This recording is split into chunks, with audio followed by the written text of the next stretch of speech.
Cinephiles, film enthusiasts, and relaxation seekers. My name is Cinephile ASMR, and today we have compiled, and I say we because this is going to be the best communal experience there is. Not one, not two, hell, not even three, but four of the scariest stories I have found on the r/nosleep subreddit. This time in particular, I spent twice as much looking, combing, and analyzing different stories that I really wanted to get a different charcuterie board of stories rooted in different horrors, different emotions, but all to make you scared, and I can comfort all along the way. So if you are new here, my name is Cinephile ASMR. You can call me Cine. I typically do movie reviews, I talk about pop culture, but I also love horror. That translates into facts, into stories, and all the goodness in between. So if you are new here, please consider subscribing, hitting that notification bell, letting me know what your favorite story was. I love all the comments, and I've done this a few times now, and you turning up for these videos gives me life. I love doing them. It's such a fun, different alternative to my typical content style. Today is going to be a great day. It's raining right now. It's like early in the AM hours. Dressed up in a Snuggie. I know you can't really see, but it's like sloths on it. I only bring this out on special occasions, today being one of them. You need to get prepared. This month is loaded with so much goodness. I have a couple videos planned for the month of October specifically. Excuse me. And it's gonna be a blast. But I don't want to waste any more of your time because I know you are here for the stories. As always, especially with r/nosleep, people debate if it's fiction or not.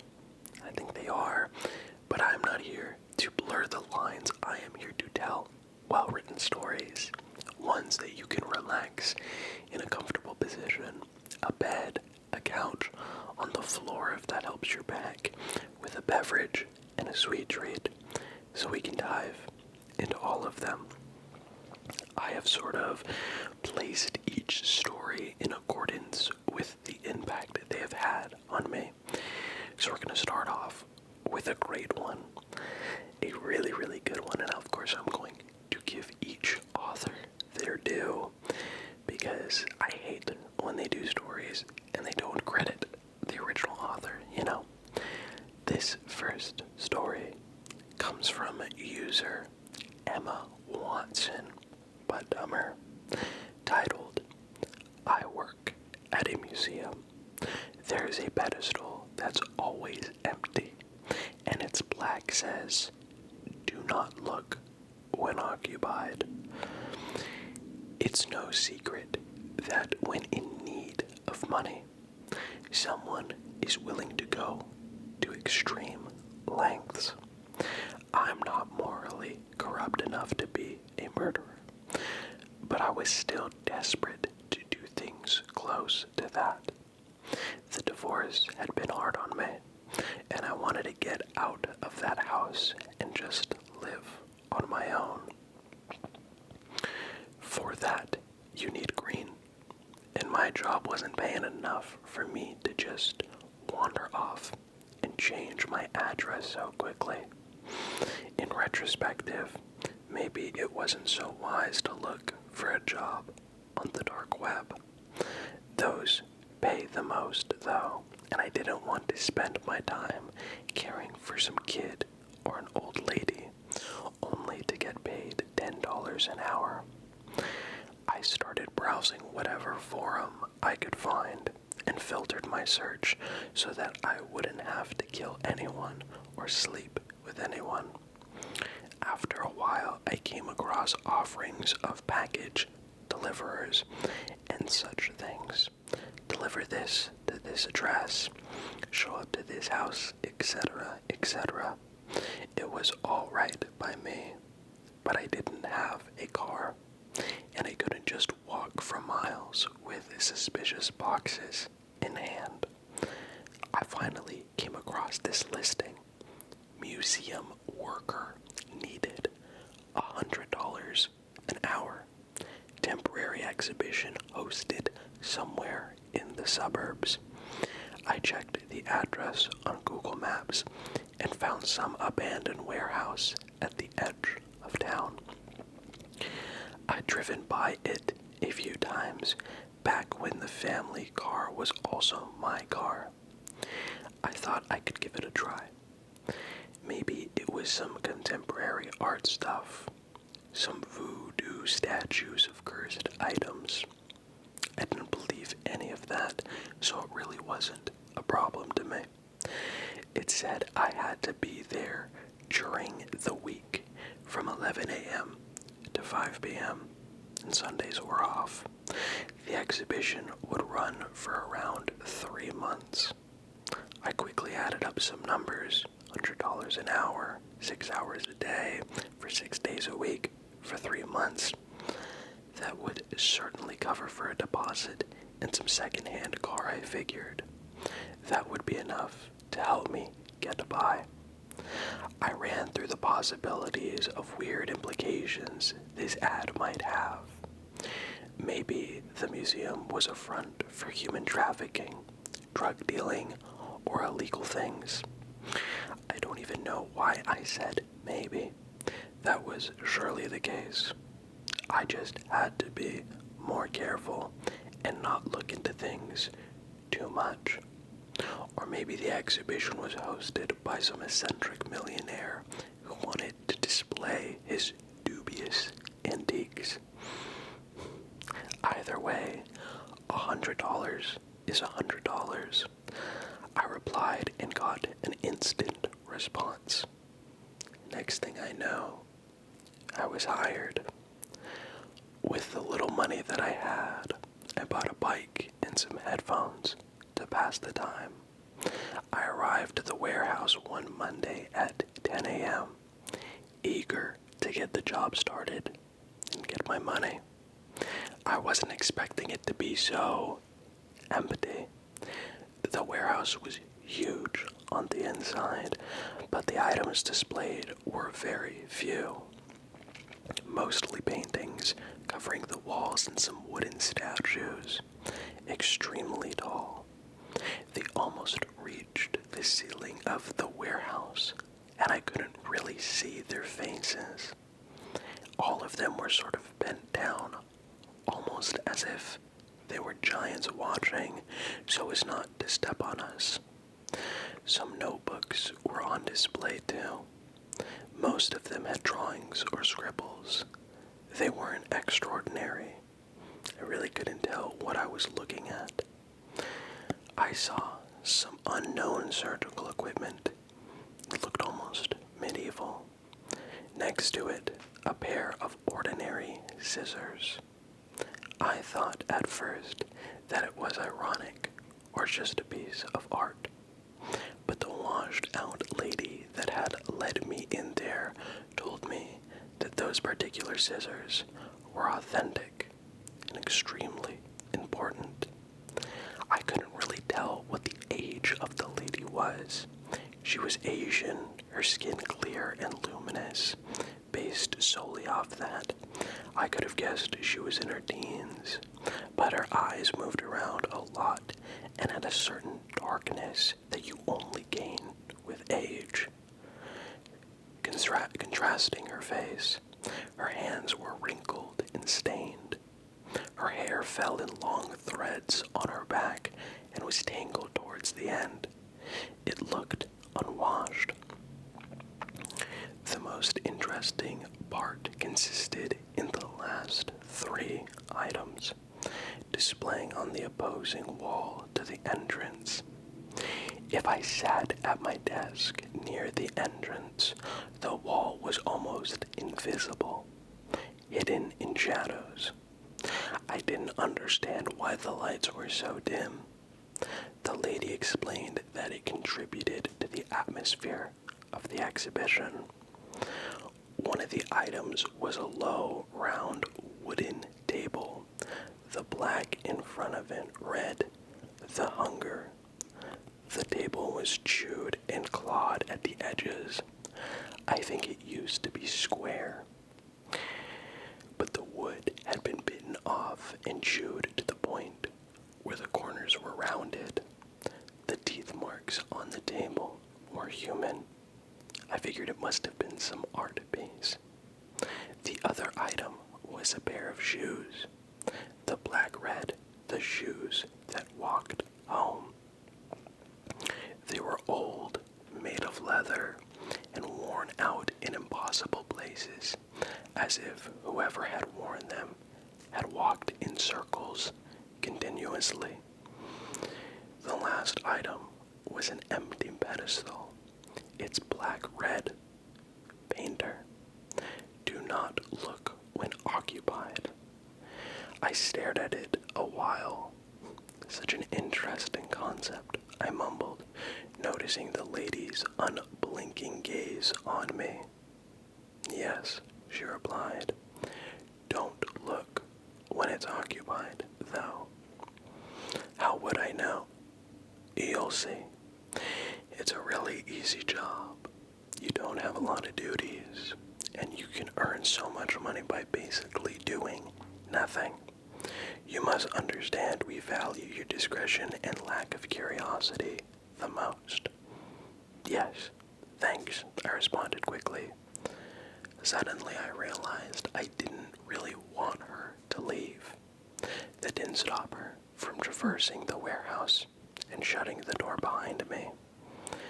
Without any other formalities, I was left alone with the art. My job was to sit at the desk and greet visitors, sell them tickets. I noticed that the stack of tickets was relatively small. They didn't really expect visitors. As I imagined, the warehouse was at the edge of town, and nothing really promoted this exhibition. No one was going to come. I decided I would put on some music and study the paintings. I got up and moved in front of the first, titled "My Mother." It showed a beautiful sea landscape, the crystal waves melting into the bright shore. It was the type of scenery you would find before a storm, so bright and yet ominous, as if it knew what it awaited. I couldn't find any trace of a woman, though.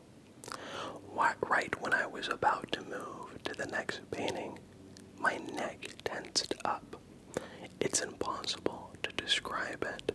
The sudden alarming urge to run, the panic that builds up in your chest. I was afraid to turn around, and yet I hated having my back turned to the room. I took a deep breath. I'll count to 3. 1, 2, 3. I didn't turn around. I kept locking my eyes with my mother, afraid to act on the impulse of running back to my desk. After torturous moments where my heart was threatening to jump out of my chest, I did a swift turn and then plunged back to my desk. "Phew," I said out loud. "This place is creepy as F." "Why?" "Because I don't know. It's just freaking odd. I wouldn't pay money to come here." My throat was so dry it was itching. In the cold air, drops of sweat began gathering on my forehead. My eyes darted to various points of the room, to the paintings, to the statues, to its corners. Who had I just spoken to? Who even was that? I stared at the closed entrance door. Who is that? I got no answer. F off, just answer me. I heard you loud and clear. I know that someone is in here. You have to. I began hopelessly. You have to buy a ticket to get in. I heard a clatter in the back of the warehouse. The hunger, the shoes that walked home, the painter. Did the pedestal refer to the one who had made the paintings? I stood up and made my way slowly to the back. I kept looking at the floor until I saw the edges of the hunger. In the dim light, I could make out the shadow of the pedestal, and on it, I saw the shadow of a figure. It looked humanoid, like someone crouching over. I couldn't tell which direction it was facing. I was so cold, I stepped back slowly, the way I came. At last, after what felt like a billion years, I sat down on my chair. I spent the remaining time of my shift there, too disturbed to listen to music. At some point, I heard the faint sound of wet footsteps coming from the back. You know when you're little and you begin recognizing the walk of your family members as they're coming up the stairs. How you can distinguish between your younger brother's upbeat walk and your father's slow, heavy steps. Those footsteps sounded as if those two patterns were combined, almost like limping. They went on for a few seconds, then faded without reaching a certain destination. I swore to myself that I would quit the next day. However, when I saw the bank transfer that night, I thought it really wasn't a bad job. It's not like I was being chased around or hurt in any way. I just had to sit down. I dreamt, however, of those footsteps reaching me at last. It's Tuesday, and as I'm writing this, I can hear them faintly in the back. I just hope that they appreciate my discretion. I wonder if the hunger and the shoes that walked home are connected in some way, but they don't pay me to be curious. I love that story. I think, again, you ask me like certain rabbit holes that I can go down and get lost thinking about. It is all the things that the dark web has. All the places, the crevices, the pockets of life or death that we will never know. That is in broad daylight. All the warehouses that we just assume are as abandoned as they look on the outside, housing something so much more, so much deeper and unsettling. I thought that first story would be a great launching off point to get you scared, but hopefully at this point, nice and comfortable and snug in whatever place of your choosing. Our next story tonight comes from quite the popular writer on this channel. The user 11 Velociraptors writes, "My neighbor's front door has been wide open for 2 days. Since it was a sunny Friday afternoon, I didn't think much of it at first.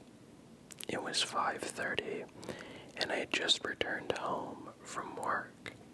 When I saw that my neighbor's front door was open, I assumed that she was simply unloading something from her car.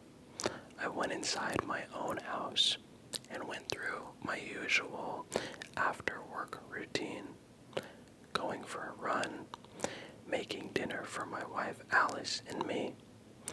It was only in the evening that I began to suspect something was wrong. I was taking our dog Bailey out for her final walk of the day. It was nautical twilight, my favorite time to be outdoors. I've always enjoyed strolling around the block with Bailey in those last precious moments when there's still enough light to see the horizon. I put Bailey's harness on her as she excitedly hopped around. Then the two of us stepped out into the cool night.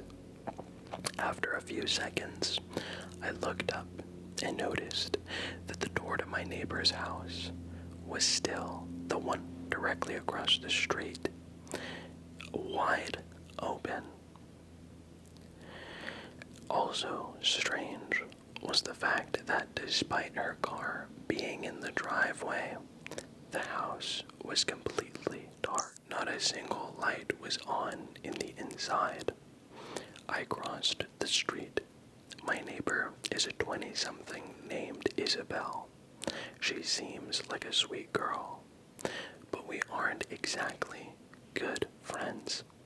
Sometimes I give her lemons from our tree in exchange for figs, and that's pretty much the extent of our relationship. Still, the sight of that open door made me uneasy.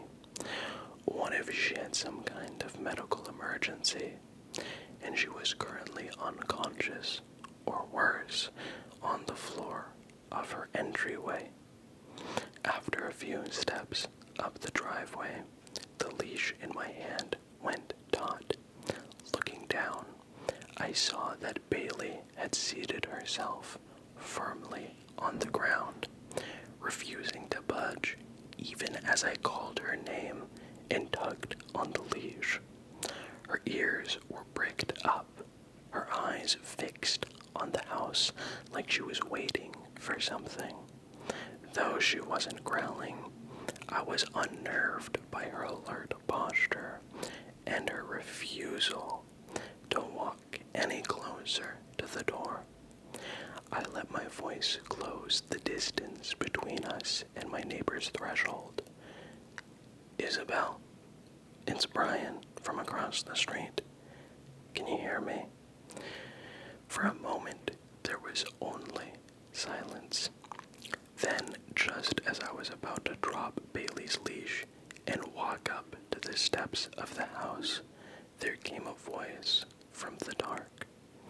"Hey, Brian," she said, before coughing once and then clearing her throat. "Sorry, I'm in the middle of dinner here. What's up?" I breathed a sigh of relief. "Hey, sorry, I just saw that your front door was open. Wanted to make sure you knew." Strangely, there came another long pause. I knew she was inside the house now and close enough to the door to hold a conversation with me. So what was the delay? "Isabel." "Oh, you're so sweet to check in." "Yes, I know it's open. It's just been so hot today that I wanted to let the breeze in. I'll close it soon." "Of course. Have a good night then." "You too." With that, I tugged Bailey back down the driveway, and the two of us completed our walk. I returned home, happy that my neighbor was all right, and went to sleep. Saturday was a much-needed lazy day. I woke up at 10, ate the breakfast that Alice made, then spent some time in the backyard with her and Bailey.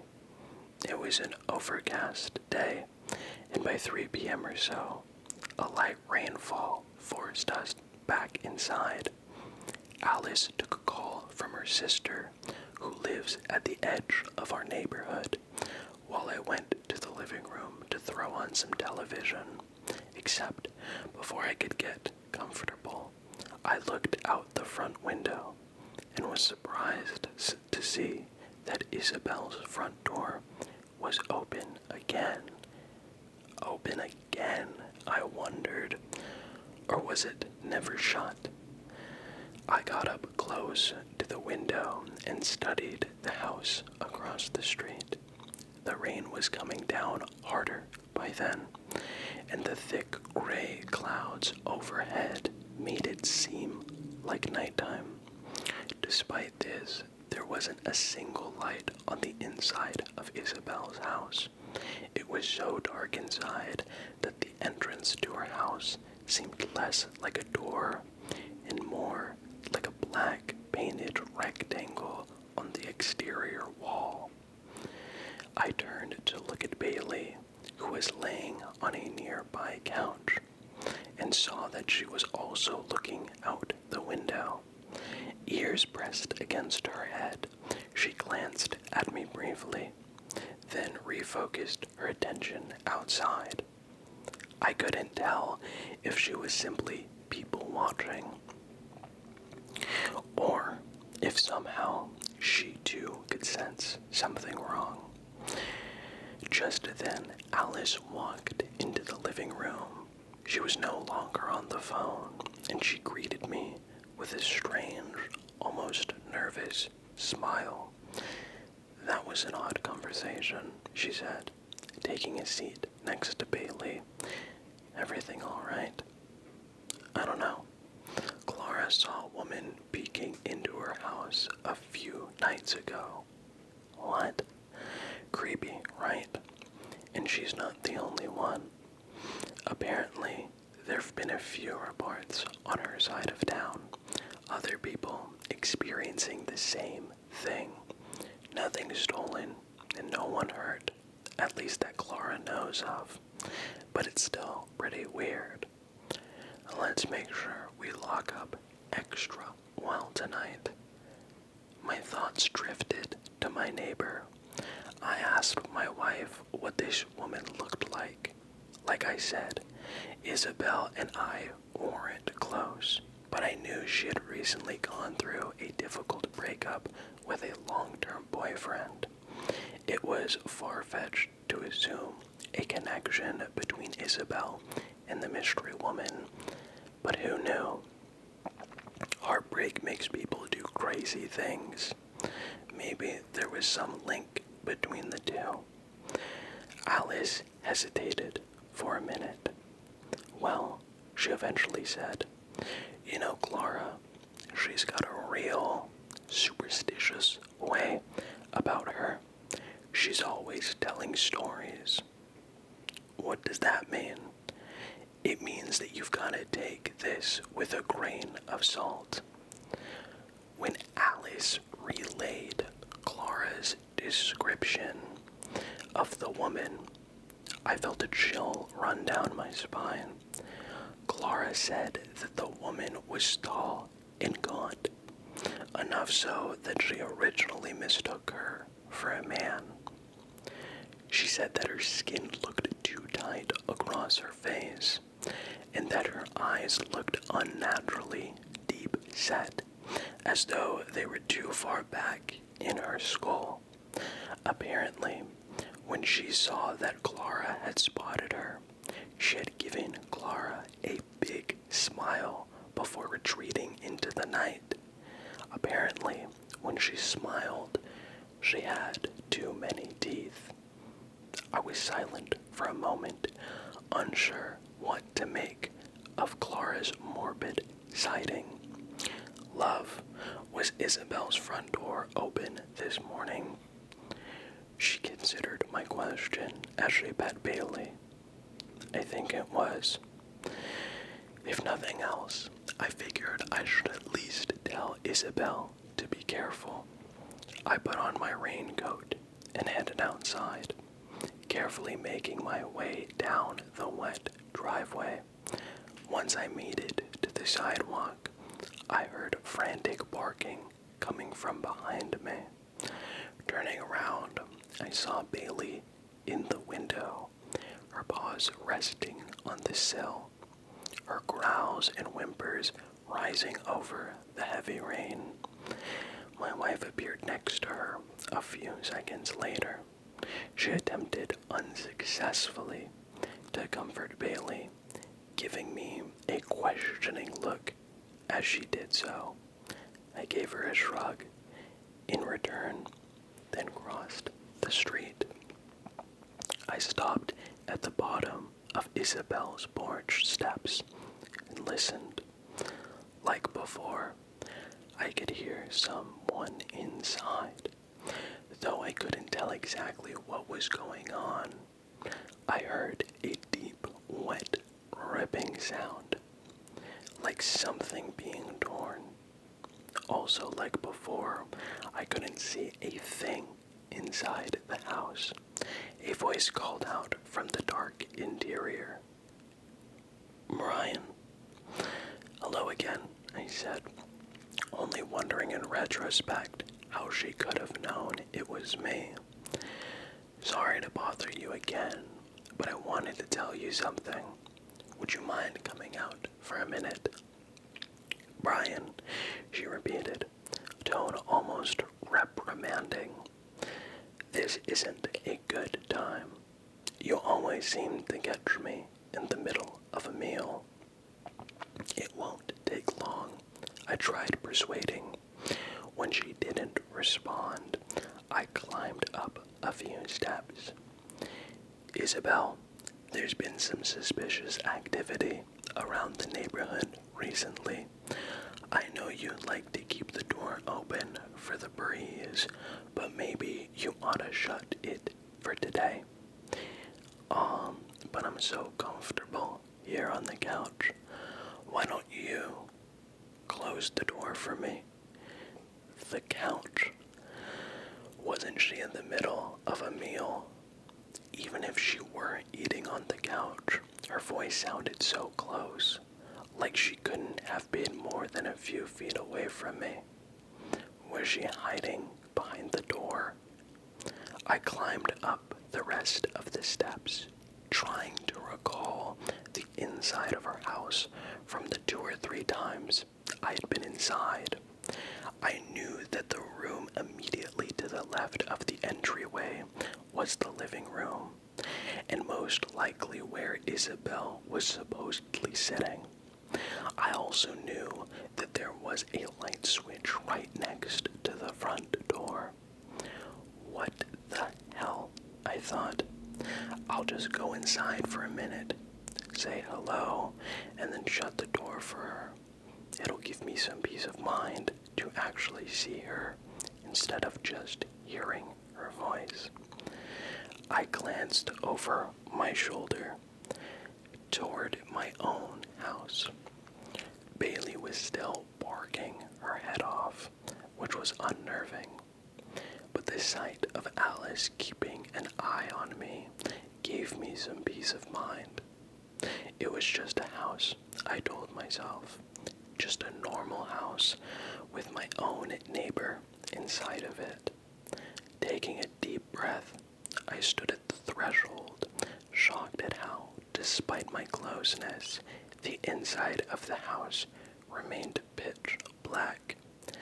I thrust a hand inside, and it disappeared like I dipped it into oil. As I groped around for the light switch, my fingers brushed against something solid, something fleshy. I jerked my hand back, certain that I just touched a person. "Isabel?" I asked the darkness, and then, from inches away, came the sound of laughter. The laugh was deep, gravelly, and mocking, and it did not resemble my neighbor's voice in the slightest. Before I could react, I heard the quick pitter-patter of footsteps against wood. It grew quieter and quieter, and I realized that it was the sound of someone running away from me. After a few seconds, I thought I heard a door open and shut in the distance. The back door, perhaps. Again, I stuck my arm inside, and this time I was able to find the light switch. I turned on the light and was relieved when the interior of the house revealed itself to me. A normal entryway with a normal coat rack and a normal shoe rack. No eerie intruders in sight. However, the relief was short-lived, because when I stepped inside the house, I turned to the left, walked into the living room, and was greeted by the sight of my neighbor. Or at least, what was left of her. She was splayed out atop a couch, her head lolled off to the side, her empty eye sockets and toothless, wide-open mouth looked like 3 holes had been dug into her face. Her face itself was red, not as I initially thought because it was covered in blood, but because it was missing its skin. She had been flayed, not only her face, but her arms and the top part of her torso. It looked like someone had been methodically working their way down her body until I had interrupted them. Paralyzed by fear and confusion, I stood in place. I waited to wake up from a nightmare. I waited for Isabel to walk in from an adjoining room and tell me that I was looking at a Halloween prop. I waited for a dangerously long time, and then I staggered out into the rain. When I returned home, I immediately called the police, though I had trouble putting what I had seen into words. They arrived quickly, took my and Alice's statements, and then went across the street to investigate. It's been days now. They haven't told me anything, despite my repeated calls to the station. I can't get answers, can't sleep, can't eat. I just keep replaying the discovery over and over in my mind's eye. The voice, the feeling of brushing against a body in the dark, and of course the sight of that poor girl's mangled corpse. I have too many questions to count, but 3 rise above the rest. Who the hell was I talking to? How did they sound so perfectly like my neighbor? And why is it that every night since I found the body, Bailey hasn't stopped sitting by the front door and growling? Oh my god. Perhaps it is the fact that Weapons came out this year and really unnerved me in a way that a lot of horror movies haven't. Perhaps it is the visual of something that I think we all know, which is you open up your window and in theory you're supposed to see neighbors that are safe in a home that they can call safety. That terrified me, and I hope it did for you as well. Our next story today is by the user Eclosion K2, and this story is titled, "My neighbors say they've known my son for years. I've never had children. How old must you be now? 8, 9. I stared at my neighbor, unsure what she was asking. She read the confusion on my face. You're cute, little guy. I saw him biking down the lane earlier. He must be old enough for grade 4 now, right? Miss Babbage was a bit on the older side, but I never thought she had shown signs of dementia. Not until now. I wasn't exactly sure what to say. She proceeded to stare at me, tilting her head, as if I was the one misremembering. I awkwardly opened my mouth. Oh, right. My little guy. She brightened. Yes, he must be in grade 4, right? Sure. I mean, yes, he is.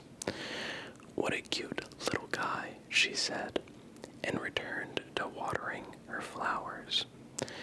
It was an odd, slightly sad moment. I wondered if her husband had seen glimmers of this too. I could only hope that it was a momentary blip and not the sign of anything Alzheimer's related. I took the rest of my groceries out of my car and entered home. I had a long day of teaching, and I just wanted to sit back, unwind, and watch something light on TV. But as soon as I took off my first shoe, I smelled it. Something burning on the stove. Something burning with lots of cheese on it. The hell?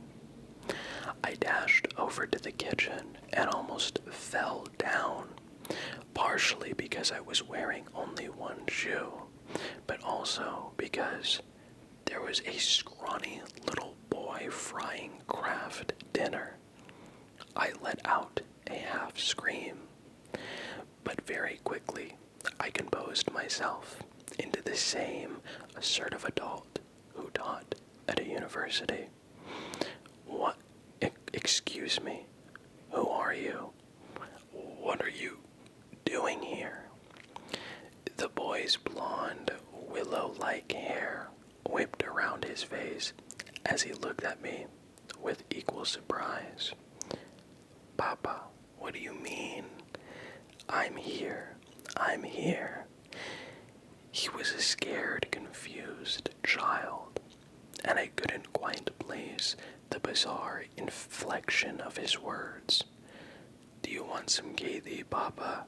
Have some. Have some. Was that a Russian accent?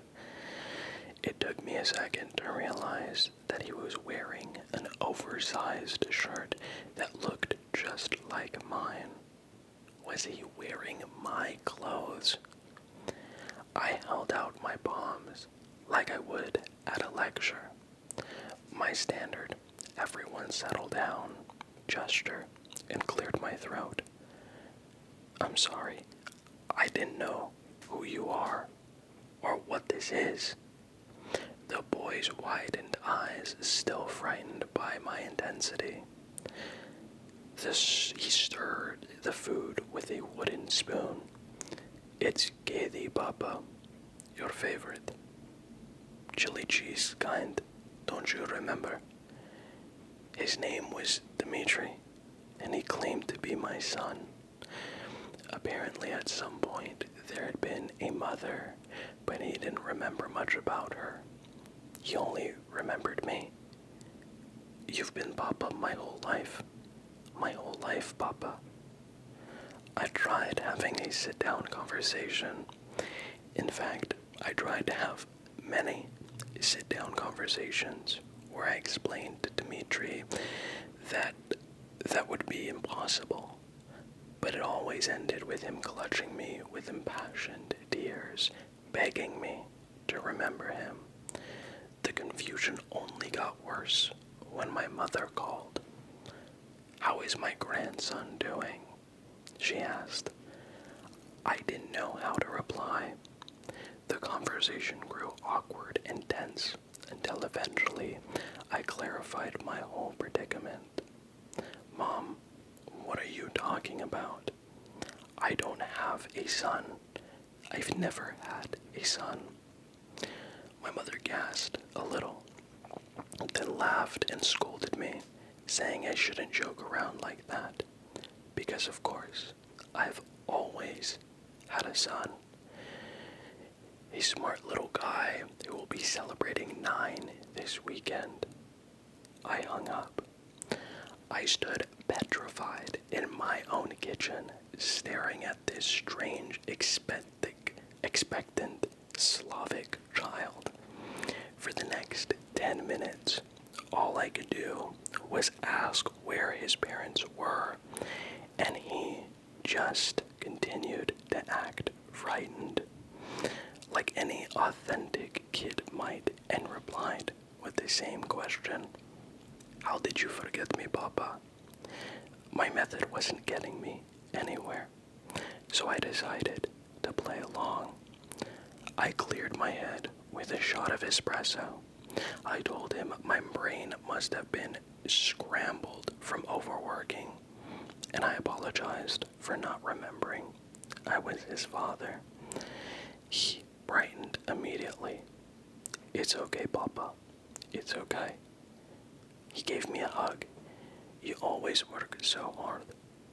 The tension dropped further as Dmitri finished making the noodles and served himself some. I politely declined and watched him eat, and he watched me watch him eat. So you're okay now? You're not angry?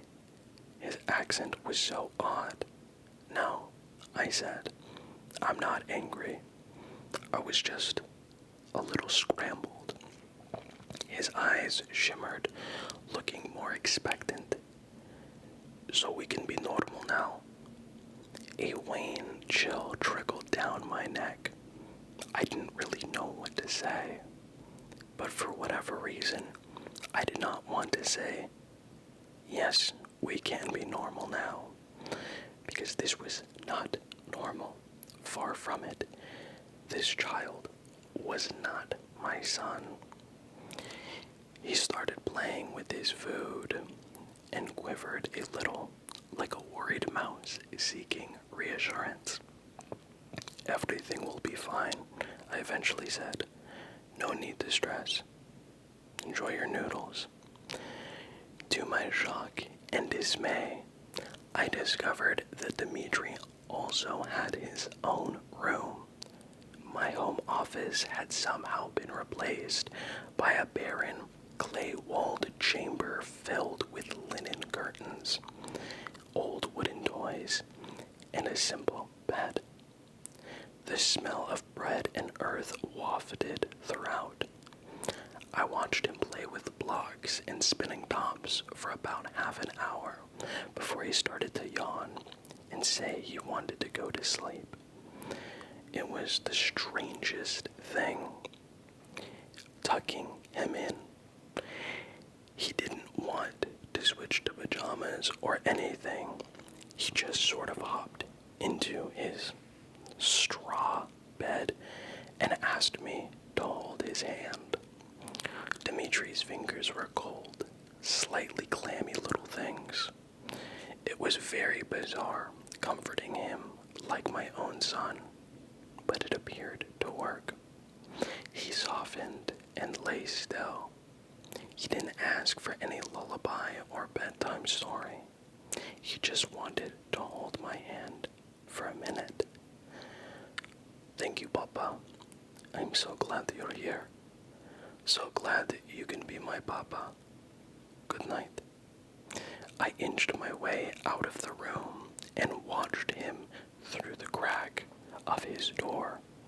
About 9:30, he gave small, childlike snores.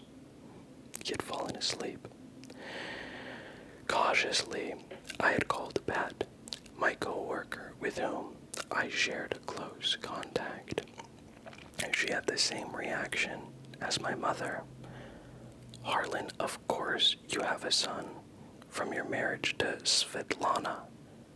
My marriage to who? You met her in Moscow when you were touring Europe. It was true that I had guest lectured 15 years ago across the UK, Germany, and Russia. I was awarded a grant for it, but I only stayed in Moscow for 3 days. I never met anyone named Svetlana. Don't be weird, Harlan. Come on. Pat's conviction was very disturbing. You and Svetlana were together for many years. We were. How many? Look, I know the divorce was hard, but you shouldn't pretend your ex-wife doesn't exist. I'm not pretending. I'm being serious. I don't remember her. Then get some sleep. I slipped on my second espresso of the night. But I have slept. I'm fine.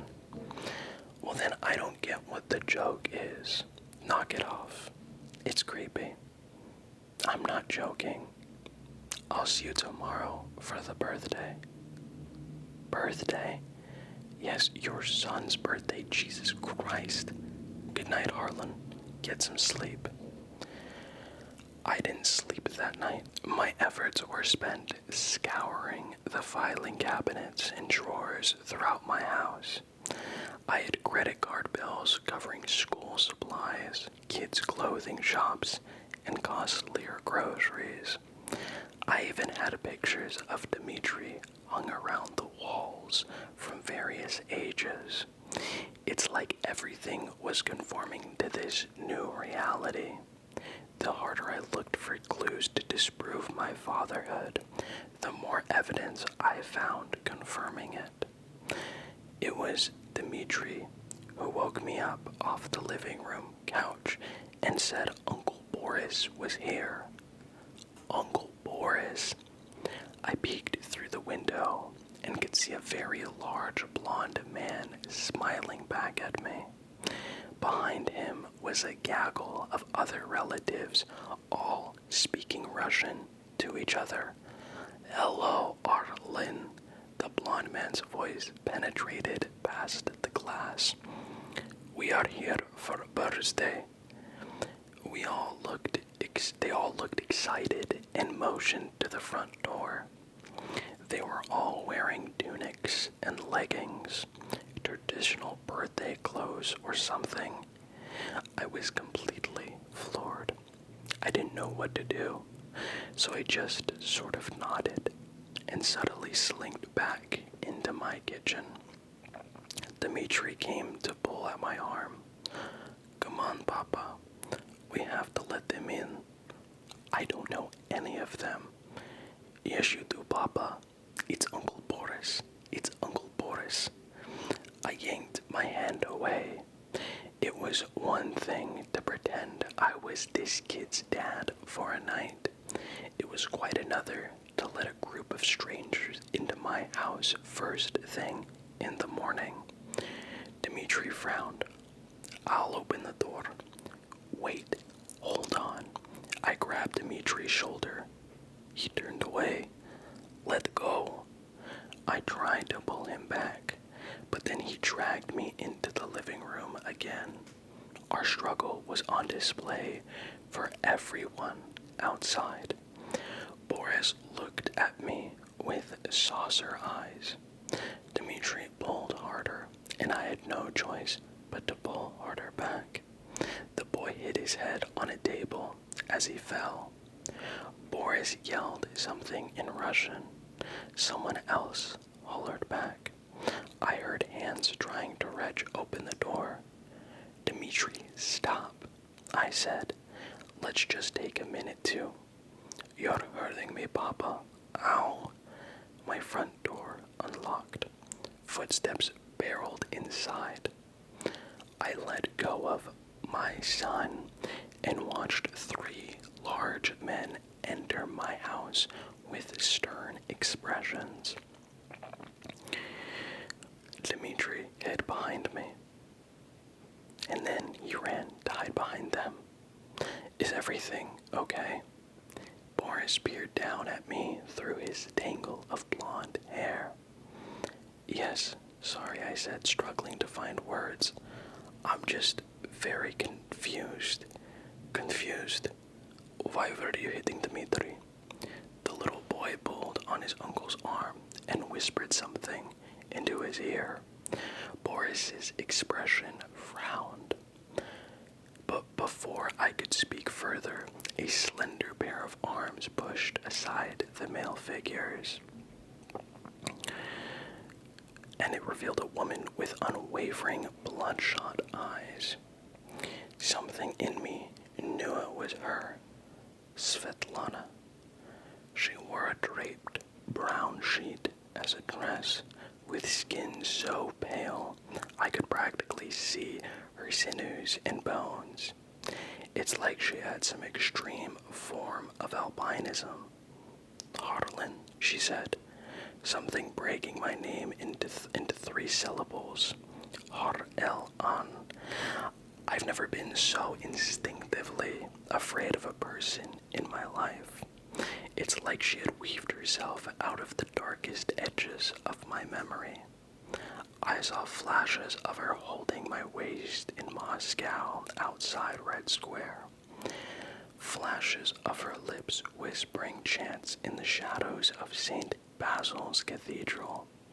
Svetlana held Dmitri's shoulder and then looked up at me. Just tell him it will be normal. Tell him everything will be normal. No, this is not happening. None of this is real.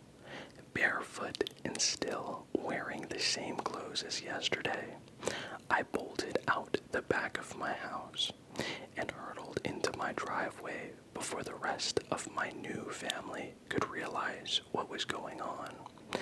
I hopped into my Subaru and stepped on the gas. As I drove away from my house, I looked back into my rear view mirror, and I swear it didn't look like my house at all. I swear it looked like a thatched roof hut. Back at the university, I walled myself up in my study. I canceled all speaking arrangements for the next week, saying I needed a few personal days.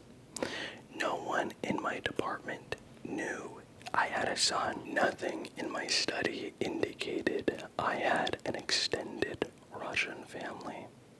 When I asked Pat about our phone conversation last night, her response was, "What conversation?" My mom said the same thing. With immense trepidation, I returned to my house the following day. After setting foot back inside, I knew that everything had reverted back to the way that it was before. No more framed pictures of Dmitri, no more alarming photo albums, and that clay-walled room where Dmitri spun tops and slept inside. It was just my home office again. To this day, I still have no clue what happened during that bizarre September weekend, but doing some of my own research, I'm starting to think I did encounter something in Moscow all those years ago. Some kind of lingering old curse, or a stray spirit, or a Chernaya Vedma, a black witch disguised as an ordinary woman. Although I haven't seen any evil things bubble up around my place since, every now and then I do have a conversation with Miss Babbage, and she seems to remember my son very well. Such a cute little guy, always waving hello. Did you know he offered me food once? I think it was Kraft dinner. This one is a very different story than any of the other ones I've read. I think the idea of mind manipulation of all kinds, wherever that stems from, has always been a very unsettling matter, because I don't think we take into account nearly enough just how easy it is to contort our mind and our memory, and how much that would just make us fold inward. Our last story this evening, morning, afternoon, is the one that I have saved to be the last for very peculiar reasons. Many of the stories that I have read obviously transport me. This last one almost was as if I was there. I need you to buckle up, my friends, because this last story comes from user the Lady Nyx Talia, and it is titled, "I work in a 24/7 diner. Last night's customers weren't human." You know how it only takes a few small accidents to make you homeless, an emergency expense here, a couple of overdraft fees there, a rent check that bounced because of the fees, and an eviction notice that happened because of the bounce. I went from stable, albeit not wealthy, to sleeping in my car within 4 weeks. And I count myself lucky that I at least have a car and a job, which is why I have this story. I work the overnight shift at an all-night diner. Maybe you've heard of it, maybe you haven't. They never close, they're always hiring, and they don't really care about your background. It was the quiet hours when the time is so late, it's early. The diner was empty, so I was leaning against the counter, eating a bowl of chili with shredded cheese and chopped onion while I scrolled for other jobs on my phone. The cook was outside having a smoke, and the only other person in the diner with me was a young pregnant girl named Cherie. She was texting her grandmother nervously. "I'm gonna have to leave early. My grandma is telling me I need to come get my child." I hate when she does this, but I can't afford a babysitter either. Cherie was cool, but like everyone else here, she was having a rough time. Her boyfriend was in the prison 60 miles down the road, and part of why she worked here was to fill his accounts and have enough money for regular visits.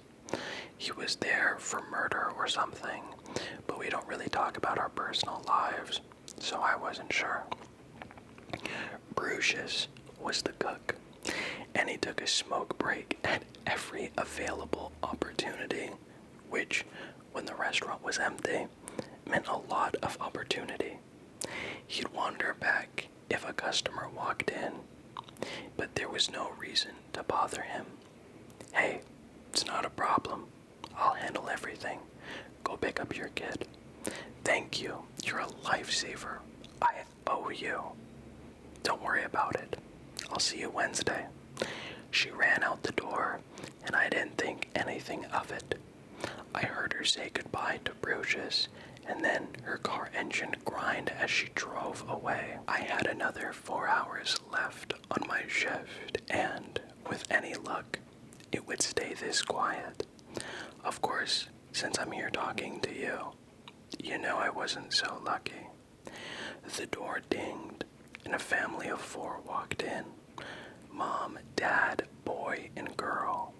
My eyes flicked to the parking lot. I didn't see a car, but I just told myself they could have parked behind the building. It's funny, but I don't remember what they looked like. However, I do remember what they wore, because it was some real Leave It to Beaver Andy Griffith type shit. The dad had on a blue plaid button-up and shirt with a white undershirt beneath and khaki trousers. His hair was perfectly slicked back, like one of those old Brill-Cream ads.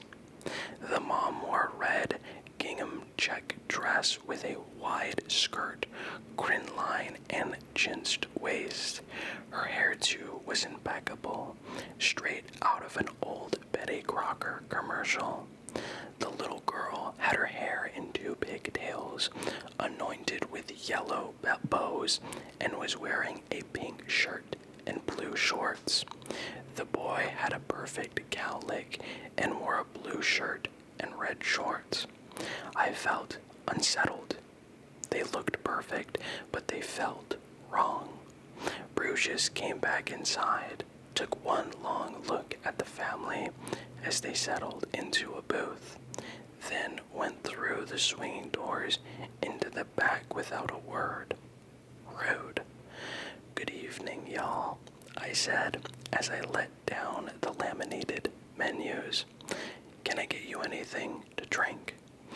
Each member of the family clasped their hands over the menu my direction with a smile.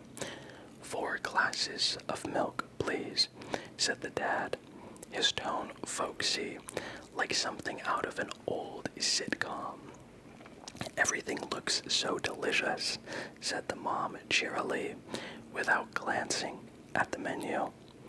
I couldn't remember the last time I'd seen adults order milk, especially at such a late hour. Thank you, the dad said when I set their glasses down. No one had moved 1 single centimeter. Their postures and faces in the same position as they watched me pour their beverages and return. I wiped my hands on my apron and attempted a smile. Are you all ready to order? The 4 of them glanced toward my name tag in unison, and I was suddenly glad most of it was hidden beneath my hoodie. We're waiting for someone, said the mom in a sing-song voice. They all turned to face either other small identical smiles on their faces, condensation from their untouched glasses making 4 tiny puddles. It wasn't right for children to be that quiet, or for anyone to be that still. To be honest, it wasn't normal to wait for someone at that hour either. I pretended to wipe down the counters. Guests weren't supposed to be left alone, and I didn't know what to do. Are you sure I can't bring you anything? I asked after a couple distressingly silent minutes.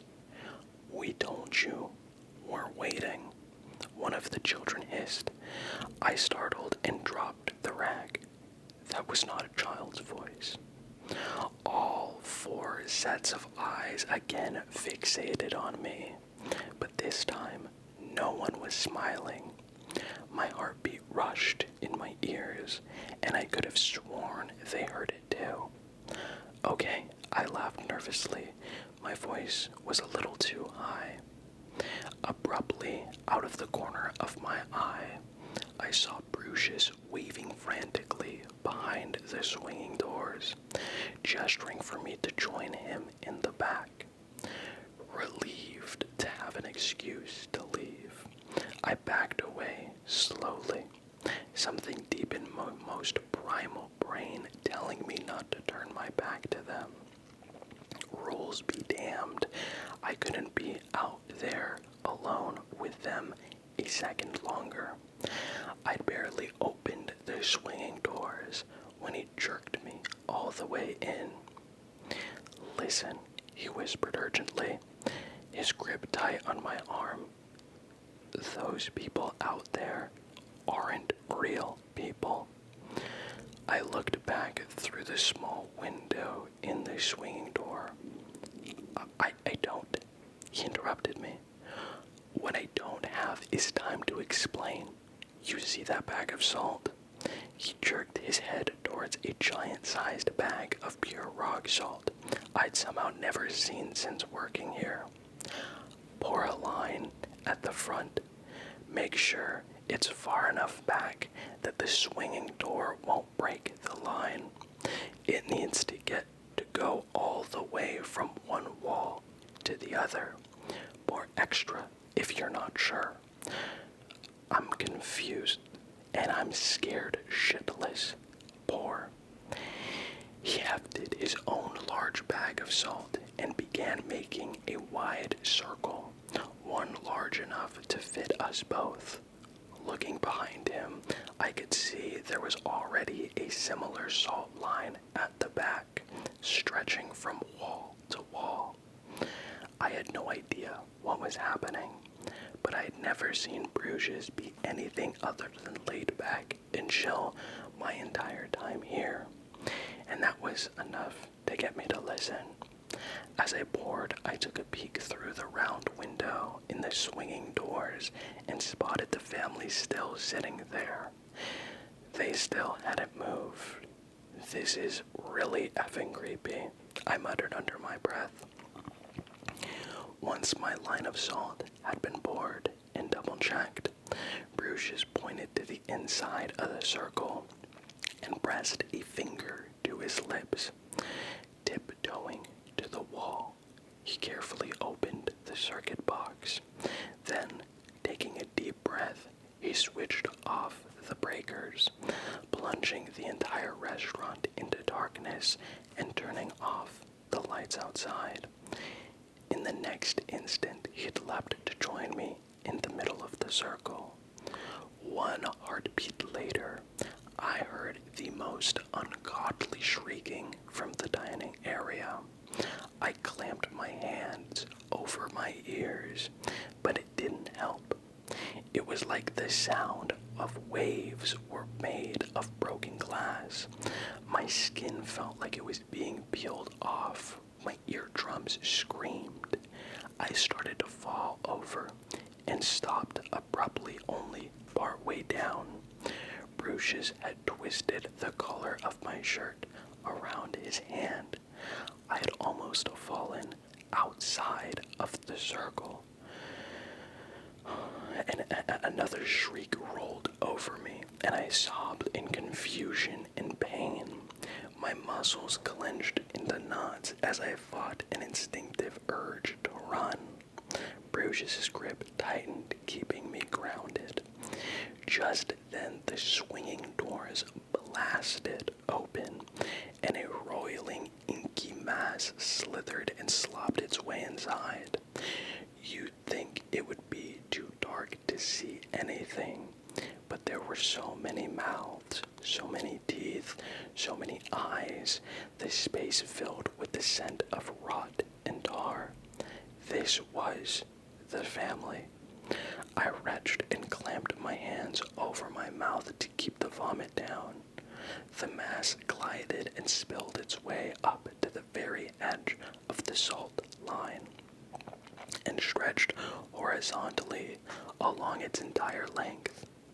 I understood why there was a circle now.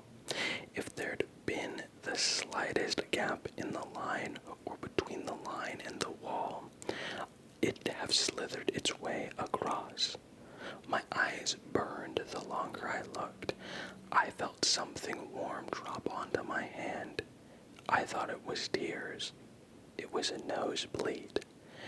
As the screams ratcheted higher, Bruce shouted, "Close your eyes." I clamped my hands over my ears, screwed my eyes shut, and sobbed. Eventually, I don't know how long, the screaming stopped. I must have passed out right after, because when I came to, it was dawn. Every muscle and bone in my body ached when I stood up.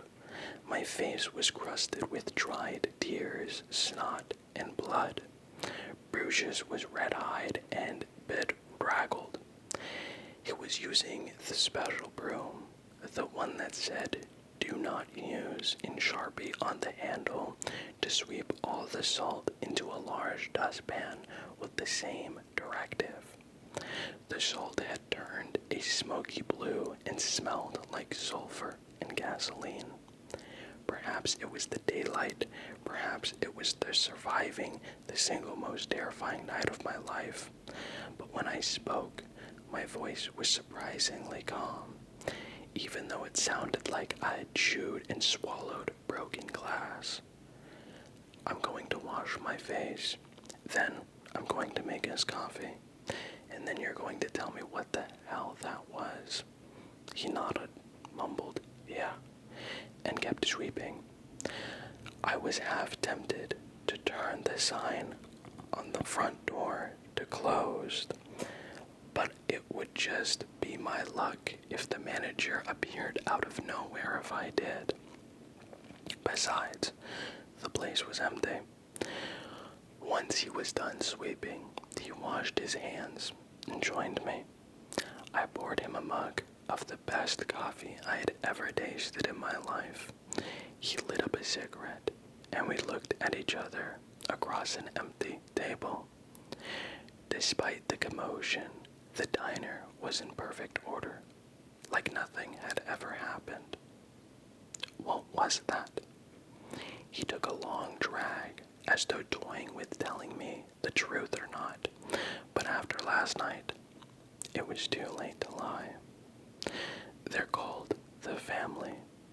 I'd never seen them before, but Carrie, the waitress before you, and Sherry worked here for a few years and said they showed up every once in a while.